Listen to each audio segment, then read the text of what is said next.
Hey, everybody, welcome to Love and Reload, the voice of the relocation industry. I am your host, Ben Cross, and I'm here with my friend, Beverly Bell. How are you doing, Bev? Good, Ben. How are you? I'm amazing. It's great to be here with you on this fantastic day. I'm excited to talk to you. It's been too long, Bev. I know. And it was funny when you reached out a couple months ago and you said, Bev, I haven't had you on my show. And I said, yeah, I know that, Ben.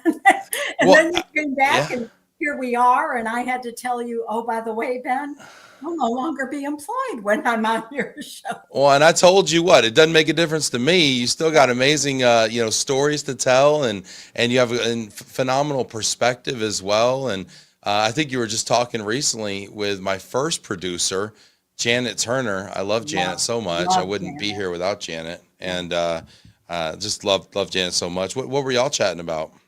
Oh, we were just talking about some of the old days, but she'd actually had mentioned something about a post I had put on LinkedIn, and it elaborated a little bit about my history in this industry. And when you go back 38 years total, Yeah, there is a lot of history because just like you, Ben, it started in the household goods space. yeah.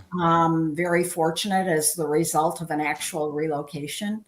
And, who knew they would springboard? We sprung board at the time into a relocation company. And from there, it just got bigger and bigger. And I want to talk about all that because you let me in on a couple of things I didn't even know going into this, and I think everyone's going to want to hear about kind of the evolution of some of the companies you've worked at and okay. kind of your thoughts about where we are today. So I love the stories. Get in the comments, y'all. Let us know who you are, where you are. Say hey to Bev over here. Cliff Bierman checking in. Hi, Bev. Cliff. What's up, Cliff? Yeah. Janet Turner, hello, friends. Everyone looks great. Janet's in the fields. We love you, Janet. Yeah. Yeah. Tessa Boone says, hello, Beverly. So good to She's see a you. sweetheart. I was so glad I got to see her at Relopalooza. Missed being at the chef's tasting, Tessa, but heard it was great. And who better to lead the charge than Beth and Scott and Melissa and Richard? So, yeah. Yeah, Tessa's a great one. Tessa, I'm going to see you in Detroit here in September. So we got to spend some time together. Heather Morgan, hello. Hi, Heather. Checking in. Who's this? Let's see. Is this Kathleen Baker here? Kathleen Baker checking in. Uh, Hello, Bev. Nice to see you. Get in the comments, y'all. Let us know who you are, where you are. Check in. If you've got any questions for Bev, if you know her personally and you've hung out with her over the years or learned from her, or worked with her, check in with us. Let's hear some Bev stories here. Lynn I have to Gardner. tell Lynn, you just missed it because Ben's producer asked me about the picture of Brinny on the wall. And I told them that was taken by Lynn Gardner and given to me when Brinny passed away. And let people know who Brenny is. Brinny was my Cocker Spaniel for over 16 years. And I lost her in October, but Lynn was like her aunt after I moved back to North Carolina. It was her dog sitter every now and then, and they just Oh, loved each other. Aunt Lynn over Yeah. here. I love it. Get in the comments, y'all. You know what I'm already seeing, and I love so much. I was just telling Daisy this, 2 hours ago. I was like, I love how much folks show up for each other in Yeah. this industry, and the way that people love one another and honor that, and just say so many wonderful things about people even when they're not in the room. It's just so touching to me. And y'all don't ever change that. Everyone out there who's watching the show right now, because y'all are what really make this industry special. That's the whole reason we call the show Love and Reload, because it's not just Right. about relocating people, but it's about the love that we Right. have for one another and our jobs. So just keep it up, y'all. You guys never disappoint. Get in the comments, y'all. Let us know who you are, where you are. Say hey to Bev. Jamie Kubrock checking in. Hey, Bev. Jamie, how's that little baby girl? Ooh, we got babies over here. Talk about it. It's a baby Okay. year. Beth over here checking in. Love it. Brad Willie, hi Bev and Ben, two legends. Uh, Hey, Brad. Good to see you, buddy. He's calling you a legend as well, Ben. And I do want to say something before we say anything more about this side of the story. I was telling Ben that I remembered his very first show, January of Uh-oh. 2020. Oh my And if gosh. tell me if I remember it wrong, January of 2020. And there were a few people that were out here in the field, our family of relocation, that were thinking, how is this? This guy's a mover, and now he thinks he's going to be hosting this program. But do you know what, Ben? Timing was everything, because who knew that just not even 2 months later, Right. COVID just exploded. Nobody could go anywhere. And we all looked forward to you bringing everyone together in your platform. Wow. Thank you, Yeah. Bev. I really appreciate that. And there's a few courageous people who have actually told me when I first started, they didn't really know what this thing was gonna, I don't know about that. Like, who's this guy? Who does he think he is? What's he talking about? It's a little cringe. I'm not gonna lie. Even Joe Cardini told me one time, he's like, yeah, I remember watching it at my kitchen island, and my wife was like, what are you watching? Who is it? He's like, I don't know. It's this guy Ben. He's doing his thing. I don't know about this. Dave Bitsavengo said the same thing to me. He thought I was gonna starve, and I obviously didn't. So but I love those people who have the courage to tell me, Ben, I really did not know about this thing. Right. Because those are your real friends, right? Yeah. But yeah, thank you, Bev. I appreciate Yeah. that. And so many people really look forward to it. And I think we all monitor who are the speakers, what are some of the topics, and not everybody, there's so many podcasts or broadcast or educational platforms. Everybody has to pick and choose where they can actually take the time Sure. in today's environment. But not a week goes by that there isn't something informative that you're putting out there and putting faces in front of people. So Well, thanks, let's Bev. see. That means a lot to me because we are 730 episodes in or whatever we are, right? And you wonder, right? You're like, hey, why do do I need to keep doing this? Why am I doing it? But then I also think about, hey, 730 episodes in, I haven't had Bev Bell on the show yet. I've got more work to do. I got people to hear from Oh, here, yeah. and Yeah. and that tells And me there's a lot of value to Janet's be right added. too. It's all about relationships. And there's no doubt about it that, over time, some of the environments and bringing people together. And Ben, if you were still having to be on a side of the business that was actually bringing household goods in, let's say where you started, Yeah, the reality is that the relationships you've built through this avenue, would have definitely brought and led more business your way. And in the environment that I came from, starting in household, then springboarding into a third party company, just based on a person who had been in household good coming and saying, Bev, I'd love to talk with the Graebels. I have a business plan and I would like to start a third party company. And I'm saying, hi, really. Daisy. And so her name, by the way, was Judy Patrick, if anybody knows that name. Shout And out I to said, Judy Patrick. Tag Judy in the comments so she knows we're saying nice things about her. Go ahead, Bev. okay, well, and I don't even know that she'd be on here right now, because the reality is she's not been in our business, but she actually had been at one point in time with MSI, no longer in existence. She had Right. been with a United agent. She came up to me at an ERC meeting and said, Beth, can you introduce me to a Graebel? Hi, Ginge. So that I could go ahead and present a business plan on a third party company. And Ben Graebel happened to be there, and I introduced her to Ben. They had a little sidebar. The next week, I'm getting a call from Ben saying, Bill, Dave, and I would like to have Judy come to Denver. And Wow. long story short, you asked for a little bit of history, and I think Bill Graebel will be perfectly fine with this. I did invite him, by the way, to attend, but I don't think he's doing too many of these Yeah. days. Yeah. Shout out to Um, Bill. Love Bill. Go yeah, ahead. love him to death. I love the Graebel family. But in any event, Judy flew out.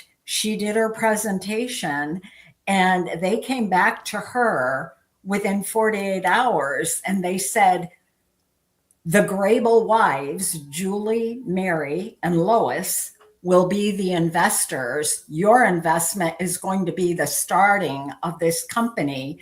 And it was called Transferees. And that was when Cardis was still sending, Prudential was still a hot relo company. And long and short, we went to our corporate clients because Graebel was a corporate only carrier. We didn't do COD relocations. It was a van line back then. Some people that are new here Correct. don't even know It was strictly a moving and storage. I was blessed that when before Wally went to the professional racing world, he was in the insurance industry when I met him. His company moved us from New York to Boston area. And it was the Graebel Boston branch first booked move. Century Insurance, the company, Dave Graebel had actually been John Jonas's best man, and John Jonas was the chief operating officer of Century. So taking that story to where I just said transferees came into fruition, within about 2 years, everyone recognized that Judy got us to a point, but couldn't grow us to be bigger. And at the point that word got out, when a van line and moving company relies on 40% or more of their business coming from third-party companies like Prudential and at that time Sendent, now Cardis, they were kind of keeping it under the wraps, but they soon learned that we were going to be a force to be reckoned with. And the long and the short, Dave Graebel at that point went after a gentleman by the name of Don Watson. There may be people in this group. Hi, Susan Achilles Fitzgerald. It might be where they came and Dave Graebel actually went off the coast of Spain because Don Watson was on retirement. He was actually on a fishing boat off the coast of Spain.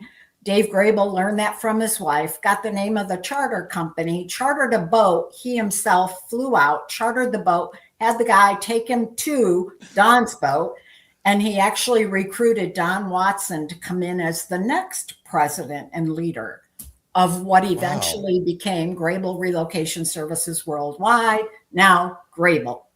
So that's how Graebel, the relo business, got its start. Yeah. Between Judy Patrick, Don Watson, and So when you were saying transferees as third party company, you don't mean like do you mean you don't mean a third party services company, you mean an RMC? That was the name of the initial third-party company with Graebel, was Transferees. Wow. For 2 years. It was a little over 2 years. Yeah, if Carolyn White is on here, by the way, she'll probably remember. Hi, Ray. Yeah, I think that there are some people that have been around for a long time that would know about that. But I mean, we're going back so many years now, Ben. And fortunately, as Graebel grew and grew, they grew their footprint, as everyone knows. And, it was until after I was there, a total of 27 and a half years. I had left for a short window of time due to a little bit of friction between two of the senior vice presidents and something I was asked to do. Hi, Rick Humphreys. Talk about somebody who goes back. Boy, could he help us tell these stories. Get in the comments, Rick. Let us know if we're missing anything or got anything to add there. Yeah, exactly. But Rick Humphreys was one of the senior vice presidents that was he was down the right path. He built so much of that great organization and the organization it evolved in today. But I will tell you that for the window of time I left, I I got back to the household goods space and actually was recruited by, and I think at least one of a couple of the friends of mine that are with Hildreth United are on, but I had been recruited by Charles McDaniel. And as soon as Dave Graebel learned that I had resigned and I had started there, within a couple months, he called Mr. McDaniel, Charlie, Right. and called Mr. McDaniel and said, "You have her on a loaner, but I'm going to get her back in our uniform within a few months." So you were like one of the first boomerang employees. We hear about these employees now all the time. So you do you know, boomerang back to I Graebel. was really honored to. I had two tremendous mentors when I joined first the household goods space of Graebel, that being Dave Graebel, the founder, and a gentleman by the name of Jim Bender. And we don't hear his name often anymore because he's out of the business. He does some consulting, but they had a business savvy, a business sense. David may not have had the college education, but he had the business mind, the business sense. He had a vision, and that vision grew. Jim Bender was one of those leaders like a Rick Humphreys who happened to just springboard. He became the first SVP of sales and marketing when headquarters was still Van Lines in Wausau, Wisconsin, and moved out of Connecticut to Wisconsin. I mean, who in their right mind is going to do that, by the way? Yeah. But that's okay, because it was the same reason, by the way, when my husband, who was an executive with Century Insurance, they wanted us to move from Boston to Stevens Point, Wisconsin. He said, when they land a man on the sun, well, I live in Stevens Point, Wisconsin. Right. And he came home and he goes, "Bev, I'm going back drag racing full time. Are you with me?" And I said, "I'm on board. You just say, when is First in Flight going to be on our license plate?"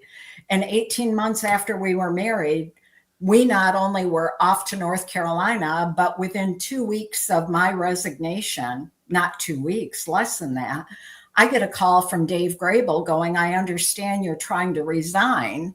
And I said, "I am." And he said, This is the "I need." second time now that No, you're this is oh, this is the very first time. beginning. Okay. This is All right. very Yeah. beginning. Okay. And he said, "We're not going to let you do that. I want to put you on our corporate staff, and I want you to train salespeople to do what you do. And we're going to also talk about markets where we want to put dots on the map." So I had the good fortune of working with many of our senior vice president leaders who were really the foundation of building that moving and storage company, and actually helping to market where we weren't yet, but we knew that there was a path that we were going. Yeah. And How many wanted to. dots? How many dots on the map did it grow to? Well, it ended up Graebel being Van with Lines. over 45 or 46. I think Steve Gavin is on here. He may know. Rick Humphreys may know the final Wow. number. I had been moved over 14 years before they sold the moving and storage company, and I was part of the relocation company at that point. Right. So it was like there were two separate entities. Yeah. What were the separate entities like culturally? Like, were they different? Because I got to think a moving company and a relo company are different types. I mean, one's kind of blue collar, one's kind of white collar. I mean, what's that like? You know what? That's a very, very good question. But I think you have to look at when the Graebel organization was built, and I don't mean to elaborate on this because what drew me to InterLink was that it was a family owned company, but a much smaller family owned company. Right. The Graebel organization, when I joined, was the van line, was a moving and storage division, and it had developed an international forwarding arm. You know, from there, it then also grew that third party company, the RMC, which it is today. 49 companies, somebody Wow. just said. So that could either be. There's Rick Humphreys right there for you Yes. chiming in. Thanks, Yeah. Rick. Thank you, Appreciate Rick. it. And Carrie Takamatsu checking in as well. What's up, Carrie? Hey, Carrie. So, when you see an organization that ended up then also developing from the international forwarding, the van line, the RMC. There was also a move management company. And Right. that, MMI was there, right? yes, correct, Hmm. correct. And there are many agents, real strong agents to very great van lines as well, that had the opportunity to service Graebel clients under the Graebel relocation clients under the move management wing. So yeah, very, very interesting bill. Super interesting. This is why I love having folks on that have been around, could talk about kind of the ebbs and flows of this business, right? It Give us some means that context. we earn these wrinkles and this gray hair. So I'll remember that every time I see some gray hair and some wrinkles. I'm like, okay, I must be doing something right here. Get in the comments, y'all. Leave Beverly some love here. If you got any stories or questions for Bev, she's an open book. Everett look says, at "Hey Bev, Everett. a big thanks for the I welcome love you you, gave me 18 Everett. months ago when I I was did. managing a domestic Everett. program with zero mobility experience." Yeah. I'll tell you what, here's a gentleman right here, Everett Boggs. Can I mention Everett? Norfolk Yeah. Southern. I was first introduced to him by his two predecessors, who also hadn't been in relocation very long, but long story short, Everett jumped in with both feet. This has fallen under his wing at Norfolk Southern. He gave us, first myself, I introduced Scott Adaman and an educational process, and now Everett's on the board of Mark. He's very involved, very engaged. He came when he has a couple questions, he doesn't hesitate to come. So, and he'll just say, giving, your recommendations if you were looking at X, Y, and Z. Hmm. And have I steered you wrong yet, Everett? I hope not. But in any event, I Yeah. think Well, he's he's such vouching a for you over here. fantastic addition. Yeah. Yeah, let's get in the comments here. Let Bev know what you think. Mel saying, okay, this story is unbelievable and amazing. Love that transferee's name before Graebel. Think I just started with Primacy in 2002. Remember Yeah. those days? Love this Yes. old school picking up phone. She is on loan. Popular lady. Uh, do you know, it's been an experience, and it was first the Graebel organization where, and Rick, I think you'll verify, I was, I don't usually use the, decipher between women or men, but I was the first woman executive within the Graebel corporate structure. Wow. I was the first, well, no, I was the second woman GM at the Graebel organization, because I also ended up reorganizing and opening Charlotte. Rick, if I remember right, originally Charlotte was the first profitable startup moving and storage division for Wow. Graebel. And then we ran Lean and Mean, and I ran under a gentleman by, I don't know if I dare say the name, Rick, but I'll say it, Frank Yusko, who's no longer with us. He went on to Alexander's many years later. Unique individual, we will say that.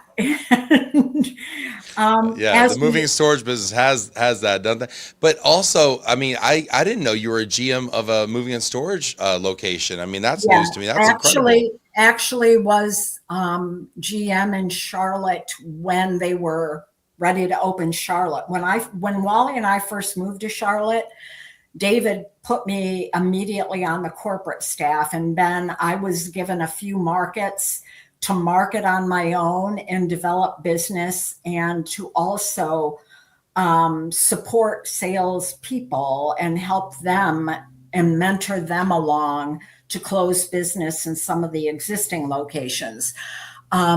In some of the markets, some of those markets were determined by the Graebel group, I don't want to say board, but the senior VPs that could have included Rick at the time. The dots on the map had a lot to do with the traffic lanes of existing corporate clients. So Sure. wherever there was a strong inbound need, you needed to have your own facility worrying about storing in a facility that would be a foreign facility, and Right. you You weren't want to control guaranteed. all that, right? And wrap your Correct. hands around it. And Ensure so quality. consequently, those were some of the markets that I was asked to start marketing. And then dots started popping up. And some of those popped up because of many people like a Rick Humphreys or a Greg Cutlip or at one time Tony Weber or Steve Gavin or any number of the guys that are probably in and out of this call. But as those dots grew, then there was a divide of the country where they didn't all report into a Graebel. They reported into regional senior vice presidents or regional vice presidents. So, so after Charlotte's opening and putting the next GM in place, which Rick was responsible for, we then positioned for a period of time Frank Senator, who went on to be with Guy Wagner and then Sudden. Yep. I was back on the corporate support sales staff, again, working with a group of our people. But then we had a situation in Boston with a general manager that ultimately it was determined best to part ways. There's my little brother, big sister. So I went up to reorganize Boston, and that was right at Wally's last year of racing. And Dave Graebel, we had told them in the fall at dinner in November that the next year would be Wally's final year racing, which would have been his 20th season in pro mod racing. And that I would then be able to go wherever he need me. And that's November. Come the first week of February, Wally's racing in Scottsdale, Arizona, and I'm getting a call at home at 6 o'clock in the morning in Charlotte going, Bev, I need you to go to Boston. We need you to go up there. And I said, but David, I'm spending every other week or so there with Harold Foss right now until you find the right GM. And he goes, oh no, you're going to be the right GM, but I need you to be there now. And so this is all unfolding. He goes, if I need to call Wally, and I went, oh, no, you can't call. He was going to call your husband and try to close him on it. Got this 2-day race going on, Dave. Dave Graebel didn't say no for an answer though, did he? He was a force. No, come Sunday night, when the race event was over, Dave Graebel told me, I'll call him then. And it was kind of like, whatever you need us to do, you stay in the house in North Carolina. We'll take care of that one. Bev can look, you can find your new home in New England. Let's get Bev up there. When you're done racing, everybody will go. That was that story. So, that's incredible. There's an investment of people, and it seemed to work very well. So. Wow. Your stories are incredible. These guys can't even tell their own story because my brothers in Graebel are the foundation of the company, just like today's the people at InterLink Relocation, that operations team led by Michael Luca and all of those consultants. It's the people that make it all happen. Right. The now sales arm, unfortunately, I wasn't able to work with him longer, but Scott was a former colleague. Scott Adaman will now lead the charge in sales. And they've got Heather on board now, and they have rental relocation. And that, by the way, was a woman founder. James Bilderback mom, Linda Bilderback. I didn't know that. We've had James on the show, but I didn't know Linda. Linda started as a real estate person in New Jersey. Single mom. James, his brother, I think they have a sister. Yes, I'm pretty sure. If James is on, I don't know. When Linda moved the family to Atlanta, she started then Corporate Housing, Rental Relocation Inc. is what that became. And James worked for his mom, and they were calling on other third party companies, and the vision of the two of them combined was like, we're providing housing to third party companies who are doing it all, and we've got people that want us to do more. So it's kind of a very similar story, but not. Hmm. And yeah, there was a vision, and without it, you can't do it. You know, yeah, totally. And I want to understand what your vision is for where kind of our industry is today and where it's going. But first, Cliff has a question. Get in the comments, y'all, if you've got a question. Bev, I've got to tell you, this show has been incredibly well attended. There are a lot of folks in the comments, a lot of folks watching. Get in the comments, y'all. Let Bev know you're out there. Hit that like button. I mean, we're getting a ton of people. The numbers are kind of jumping all over the place right now. It's pretty cool. Cliff Very cool. Bierman just said, any chance we can get a sitcom with Bev, Janet, and Lynn as the Golden Girls of Relo? Only if you're going to be the golden guy. Okay. How's that, Cliff? There you go. That's funny. Yeah. That's funny. Lynn says, too funny. That's awesome. Do Elena you know, says, hey, by the Bev. way, Lisa, oh, funny. there's Elena. Does everybody know Elena? I love her. Elena was such a big supporter of the show kind of early on, year one, maybe year two. Like, she's just been a phenomenal friend and supporter. Yeah. Yeah, Elena's just been great. And honestly, Elena's been one of those people in my life who wasn't afraid to tell me I was crazy or I needed to do something different. So I appreciate you, Elena. Right.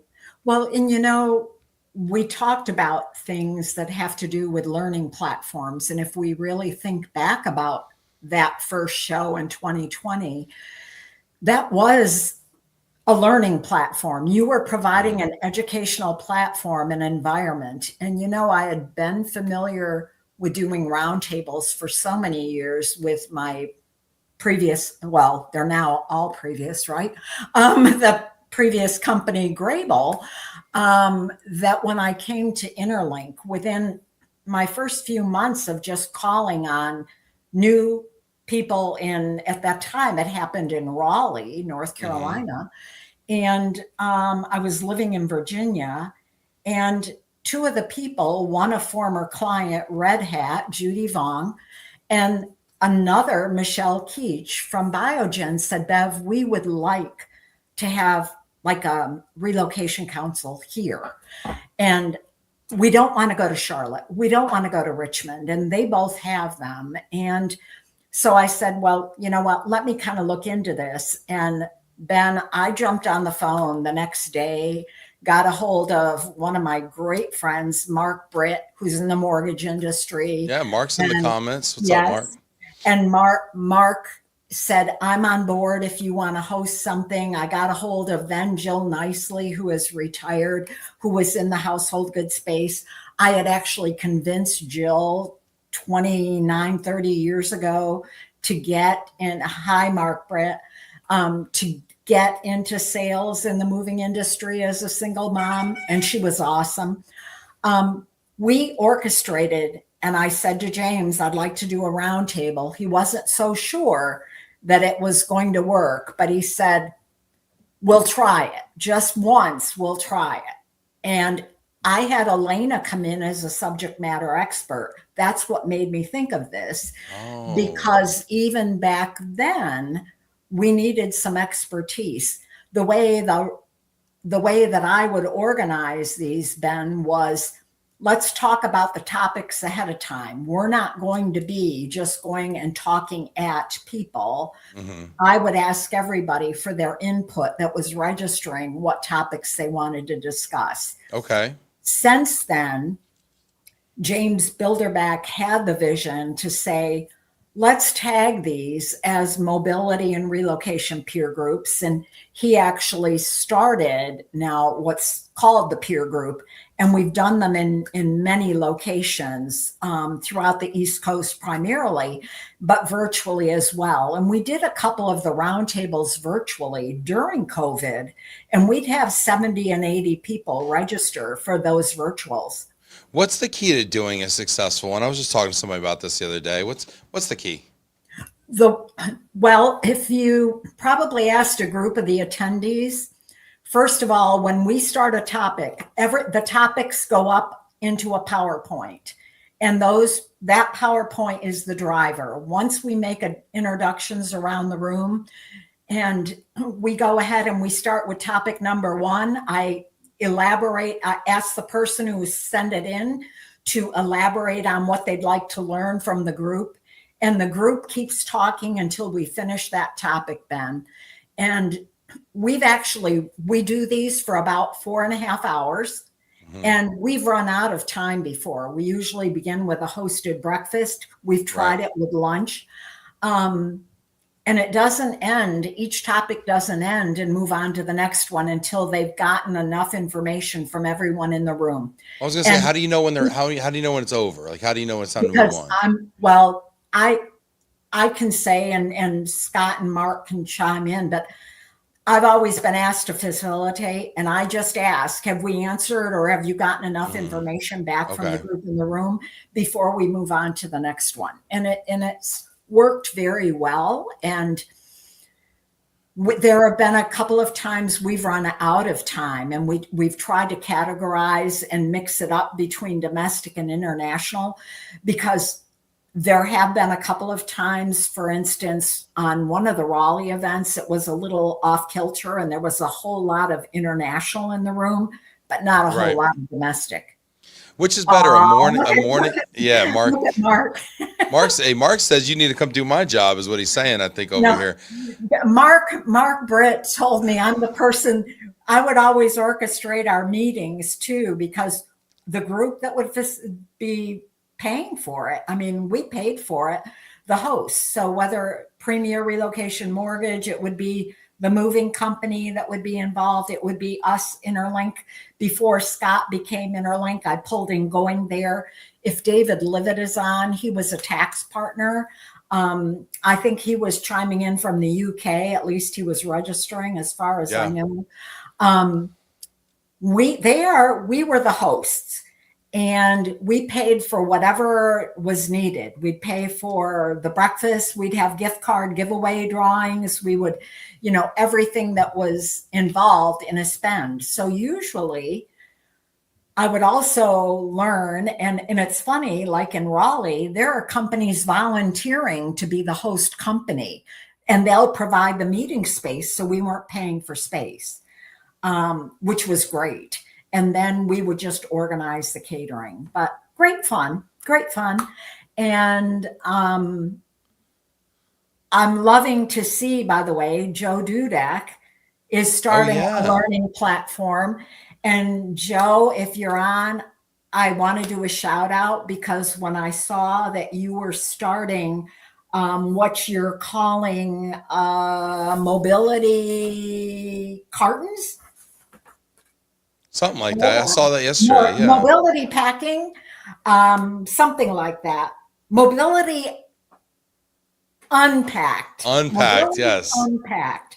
And Joe Dudek, good for you, because international is complicated, and people, it's bad enough seeing a domestic shipment packed up, but people don't understand all of the differences in having to do international. Hi, Ruth. I love you, Ruth.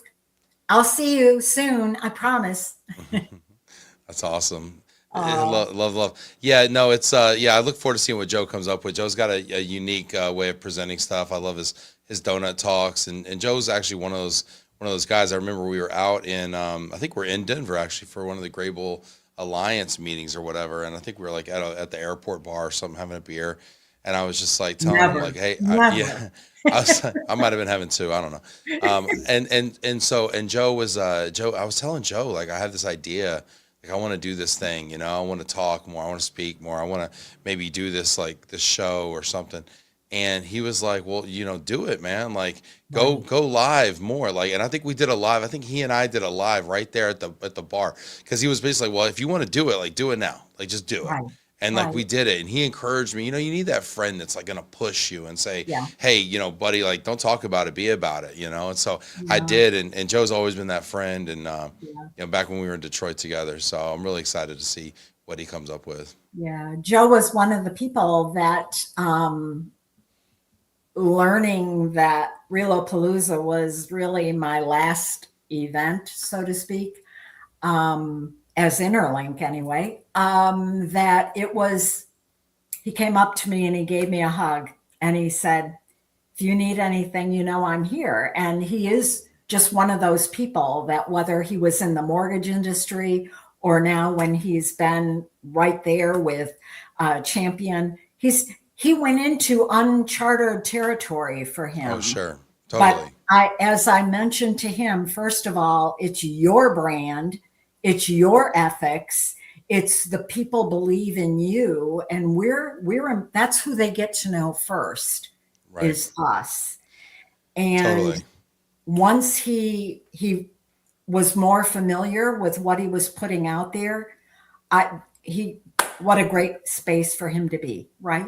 Oh yeah, no, Joe, and we all knew Joe was going to do great no matter what he put his. I mean, I was a little surprised when he went into the moving space. I was like, oh, okay, Joe. You know, I've been doing this for a while. We were in Detroit. You never told me you had an affinity for cardboard, but you know, all of a sudden he pops up, and we're like, well, you know, whatever he does, he's going to be successful at it because people Yes. love Yeah. and trust Joe so much. Shout out to Right. Joe Dudek out there. Yeah. I love you, I buddy. understand when he retires, he's going to open up a Dunkin' Donut franchise, but I'm Oh my just saying, gosh. you know, no, I'm kidding. I think Joe could make even better donuts. I think he'd come up with his own donut. But Oh, let yeah. me ask you, Bev, what's next for you? Because you know, I'm hearing like, you know, maybe you know you're not done with this thing. I don't know. I mean, what are you thinking? What might be next You for know, Bev? I've always said, Ben, and thank you for asking that because what is my next chapter? I will tell you when I learned when my last day was going to be, and the president of our company said to me, when would you like to announce your retirement? I said, James, I never mentioned retirement. You're the one Right. who just exited me from your company. Hmm. And to me, this business is a passion. This is what I do. And being a solution, and hopefully I'll still get the opportunity to be that solution in some way, shape, or form, be it in relocation, being it in the moving industry, or another form. You know, this world of relocation has changed so much. I Yeah. think that whatever the next chapter is, as long as I remain passionate, has nothing to do with a number in our age. It has to Hmm. do with feeling like you're making the contribution. And I can tell Right. you, Ben, when you talked about this business being a family, Yeah. 4 years ago, 2 weeks ago, I lost the most important person in my life. Wow. 40 years. When you lose that person, Hmm. if it wasn't for our family of relocation that spilled in with all kinds of love and messages, and my InterLink family that was there for me through it all, Yeah. that's where passion, you know, we're here for each other, whether it's in business and helping us to find the next opportunity, or whether we face something as traumatic as that. We're there for each other. And this is my family today, Yeah. you know? Yeah. So, Thank you for sharing that, Bev. I mean, yeah. that's so touching. Wow. Wow. Thank you for sharing that. I love when people feel the openness to share things and stories like that because you know you're strong enough to share it, but there's so many folks going through it right now. You know, we know Yeah. some of them because they shared it, but you know, and it just seems like everyone gets so much support and strength from the folks out here, the folks on the show, the folks that are tuning in right now. You know, No, that are just the love is pouring in over here. You know, for sure. absolutely. Oh, look at Caroline. So Ben, when you started your show, this is a question. I'm doing a reverse here. Oh, I You love it. started this show, but you sprangboard into other avenues. Yeah. And what drove you to want to be more and to be more of a solution that you didn't feel maybe the show was enough? Yeah. Yeah. Thank you so much. I really appreciate the question. And I had wanted to own my own company for a while. And I first started out looking at buying a moving company or buying a transportation company or buying a final mile logistics company, home delivery. Like I looked at about four different things when I was living in Detroit, companies to buy, right? Mhm. And I knew in my head, I was like, well, I have a wife and two kids. I need to buy something. I need to buy a job that will pay me as much as I'm making now because my wife won't let me do it if I don't, right? So I need to be able to, like, my family can't take a step back, even though I want to take a step out, right? And it Right. was just on my heart. And I wanted it so bad because I just felt like I was really outgrowing where I was and I wanted more and I wanted more control and I wanted more, to be able to do things, right? And make things happen, and it just wasn't happening, right? And so I had looked and looked and looked, and it was funny because I looked at all these transportation companies, and I would take my wife to go look at the warehouse or look at the operation or whatever, and she would always tell me no. And it wasn't like the usual, no, I don't want you to be, happy, Ben. It was like it was like you don't even change your own oil. Why would you buy a fleet of trucks? Like you go into the warehouse with your suits on and your shiny shoes and the guys in the warehouse, they laugh at you and ask you if you're going dancing. It's like, why would you want that? You're going to be on a truck in June having a heart attack because somebody didn't show up for work that day. Like, why do you want to do this? And she was right as usual. And I was like, wow, even though this is the business I know, it's not the business I want to run. Yeah. And I needed to go back to the drawing board and say, okay, what do I actually really want to do? And I looked at kind of like the intersection of like of what I love to do, what I would do for free, Uh-huh. and what people would pay me to do, pay me the most to do. And I Right. realized that introductions and the network I had built through Love and Relo, and it really existed before Love and Relo, but Love and Relo just kind of like made it official. It just kind of like put it Sure. on paper in a way. Sure. But I realized that network had an immense value. And if I could connect the people who all knew me together, they could Right. start creating value together because people started coming into the comments and they would find jobs. They would connect and network and they find jobs, or they'd come into the comments and they would, discover a corporate person who needed a solution and then they would start working together. And I have so many examples of how that happened, even in season one, the first year of doing it. And I'm like, wow, there really is something here.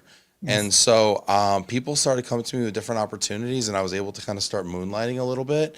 And from Mhm. there, I was able to stack some kind of initial investment and create get a couple of clients to go onto retainer and to pay me Interesting. kind of a monthly amount. So by the end Interesting. of the first year of doing the podcast, I was able to quit my job in December 16th of 2020 and just go out on my own, really off of the strength of the what I call the three R's, which is our Mhm. reach, relevance, and relationships.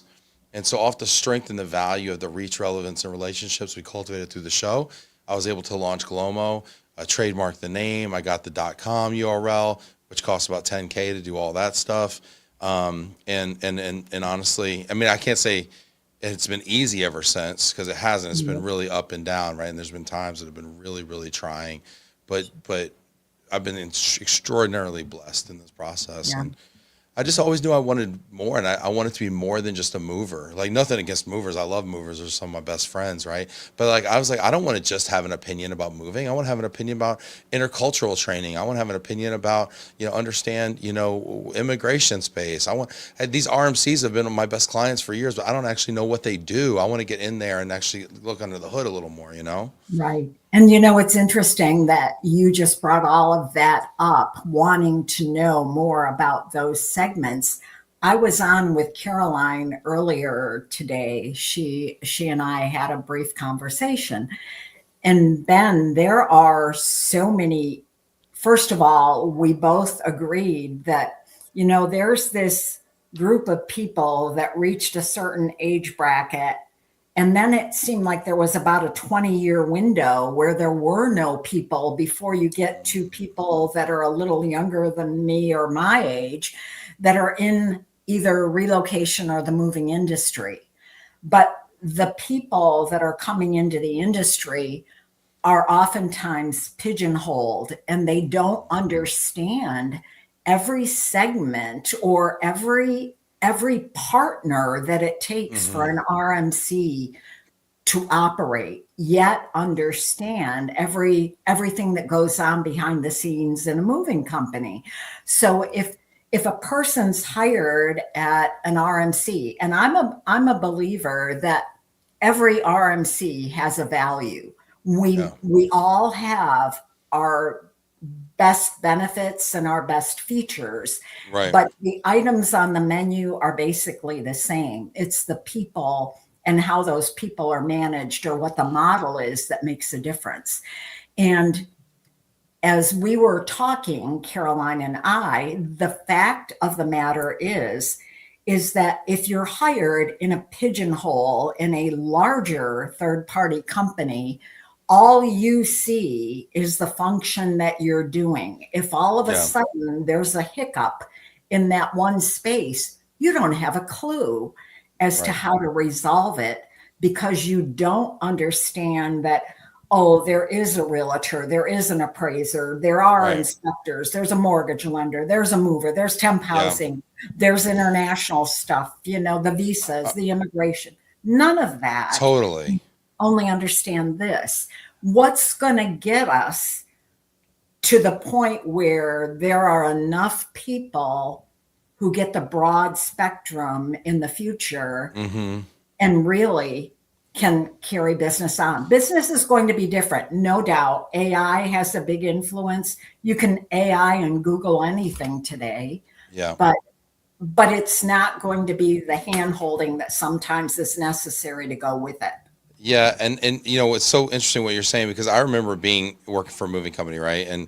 And almost every moving company I talk to, somebody makes a comment like, "Why do I even need an RMC? I have a coordinator. Why do you need a relocation consultant? I already have a move coordinator. Like, what's the problem? Why don't these corporate folks just come to me directly? We'll give them, we can give them better pricing. I already have a move coordinator. They're really great. They'll take good care of it, whatever." And they didn't understand the necessity for an RMC. What is it actually doing? It's just making things more difficult. Now I can't talk to my transferee. Remember single point of contact, right? Remember that whole thing, right? It's like I can't even talk to the transferee. And then there's like a level of understanding when they understand, oh wait, this whole transaction is so multifaceted. There are so many moving parts that are kind of working independently, but all have to come together in dovetail in this kind of concerted effort to get somebody from here to there, in a tax efficient, pleasant manner, right? So they can be effective. And I think that's the understanding that hopefully people get when they watch the show, because so many folks will tune in only knowing mortgage, only knowing DSP, only knowing moving, only knowing immigration. And you know what, Bev, you know what I found? No matter what vertical people work in, they always think their piece is the most important piece. Absolutely. Like I will have mortgage people tell me, well, without us, the people couldn't have a home to live in. And I have movers saying, but without us, they won't have their stuff. And immigration says, yeah, without us, they won't have status. Like, and all the things. And it's like, but it all works together. And independently, it has way less value.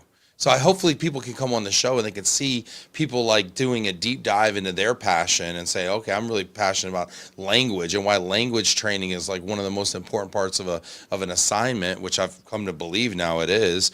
And I hope that especially newer people in this business can start to understand the whole thing comprehensively. Right. It's a great point, Ben. It really is. So were there any other questions? Yeah, we got a couple folks just tuning in here and saying some things. Get in the comments, y'all, if you got questions or comments for Bev. She's been a real open book for us here. And then we're going to play a quick little game, overrated, underrated. Daisy says, Beverly, thank you for sharing your heart with us. You're so inspirational. Sending you big hugs from Texas. Daisy, you're a sweetheart. Yeah, she is. Ginger saying, few professionals embody this industry the way Bev does. Her exceptional work ethic, infectious energy, and unwavering passion for workforce mobility are matched only by the genuine care she shows for the clients, colleagues, partners, and relocating I employees she have to serves. tell you, Ben, I don't know if you know Ginger, but at one point she ran the Coca-Cola program. And there were some of us who had the opportunity of servicing her clients. She also, I got to serve the first time on the Mark board when she was the president of the board. But InterLink's fortunate that she joined the InterLink team a few years back, first as a consultant, but she does so much for them from a communications standpoint, from everything supportive, and she never says no. She's pretty amazing. Yeah, I have had the pleasure of meeting Ginger a few times. Not getting to know her as well as I'd like to. Maybe we can get her on the show one of these days. Yeah. Let's see here. Cliff says that's what these roundtables are great for. No one can know it all, and RMCs act as great facilitators to bring us all together, for sure. People are loving your commentary here as well, I would say. Janice saying give people career experiences. Yes, I do love questions. It depends on the questions. Yeah. You had asked about favorite songs, and I don't know if he's on, but I saw in the list that Greg Hoover registered. And Yeah, as did Hoove. Kathy Whitener, by the way. So Greg Hoover, who also, we all know, reinvented himself. And I say that he's always been motivational from the time Yes. he was at Atlas Van Lines.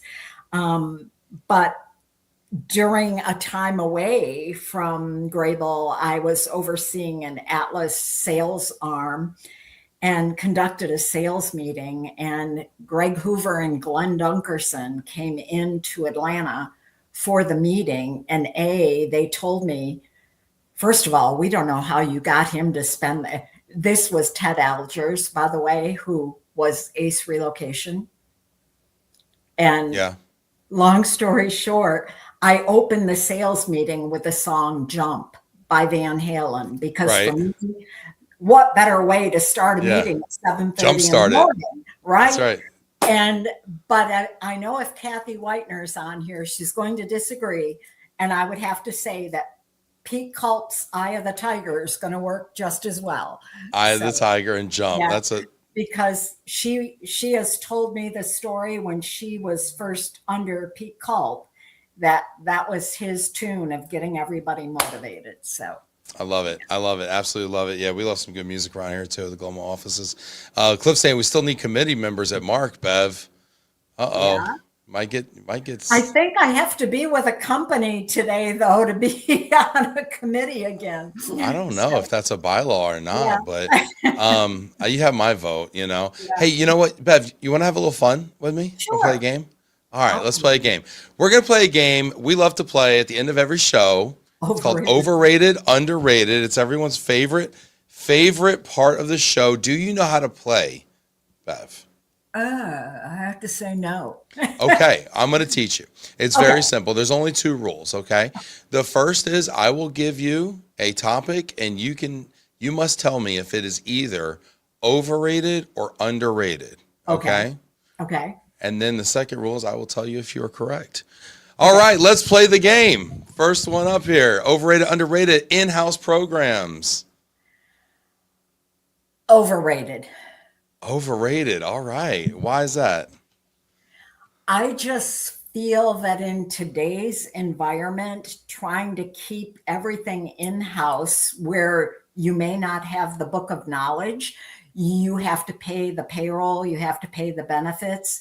And so many companies have actually are doing away with, and they're using it or moving it over, parts of it to HR. They still look to parts of it to an RMC, typically because they cannot usually do the home sale process. Now there are programs such as, and we'll use Ford as an example with Tessa, we'll use, at one time, Bank of America and Marriott were 2 of the best, and look what happened to Marriott. But then let's also look at situations like Thermo Fisher. And now you have HR partners that are still there, but who really leads the program, or the same with Amgen. So to me today, in-house programs, yeah, they're vulnerable, very vulnerable. I'm gonna say underrated, and I'm gonna say underrated. Well, for a couple, one selfishly because I'm a mover and at heart, and I always love a good, direct contract, but also because I'd love to see the time and cost analysis of an in-house versus an outsourced program. I would love to see it because there is this notion that there's this economy of scale that you get when you go to an RMC and you have all this subject matter expertise and, oh, who could ever, employ a broker of record, at their company. I mean, there's all this complexity that obviously goes into it. And I would love to see a study around it to show like, hey, at what size, at what complexity, at what policy, does it start to make sense to outsource versus in-house? So I'm really curious about it. What's the Elena, group saying? What's the group saying? get in the comments, y'all. Let us know what you think here. There's a slight delay. Elena saying, interesting insights, Beverly. It's true that in-house programs can't do it Won't all. do it all. Yeah. Yeah, we'll give people a moment to get in the comments about that. Let's go on to the next one here. Overrated, underrated, North Carolina. Are you talking about place to live? Yeah, just North Carolina as a state. Overrated, It's underrated. underrated, and there's so much here to offer. I came back here only because my family had moved here when Wally and I lived here for almost 20 years, and then we followed me wherever I needed to be, ending up in Fredericksburg, Virginia. But North Carolina has the coast. You can go to the ocean, you can go to the mountains. I live right near Lake Norman. I love water. But people are very friendly. And by the way, I recently had the opportunity of hearing the CHRO of Scout speak.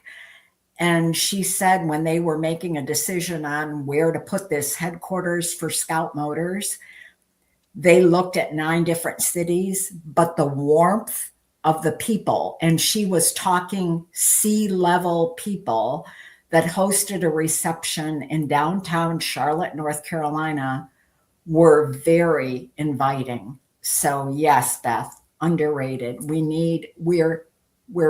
It's a great state to be. And that's here too. That's here too. Yeah, you're getting a lot of underrated votes right now. You know what? I like to run a little against the grain here. I'm gonna say overrated. Okay, I know. Well, you can't hit me. You're too far away. We got it all. But overrated. You make a great case, right? And I love the beaches of like Wilmington or whatever, Wrightsville Beach, right? And I love Asheville. Okay, I spent about 4 years in Raleigh. I had my first son in Raleigh at UNC actually. And it's great, but you know what, when I want that good barbecue, I want Texas, right? Or if I want that beach, I want the Gulf Coast of Florida, If Nina is still on here, by the way, speaking of barbecue, and if you've not met Nina, she is that vinegar-based barbecue sauce. And I looked all over for it here in North Carolina when I first learned of this. I finally found some that I could ship her at Christmas time a couple Christmases ago. Yeah. So, yeah. The vinegar-based barbecue. There you go. All right, next one up. Overrated, underrated, baseball.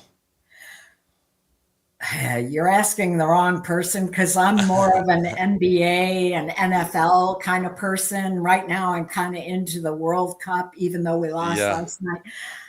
I'm just not a baseball. Overrated. Yeah. Overrated. Yeah. There we go. Overrated.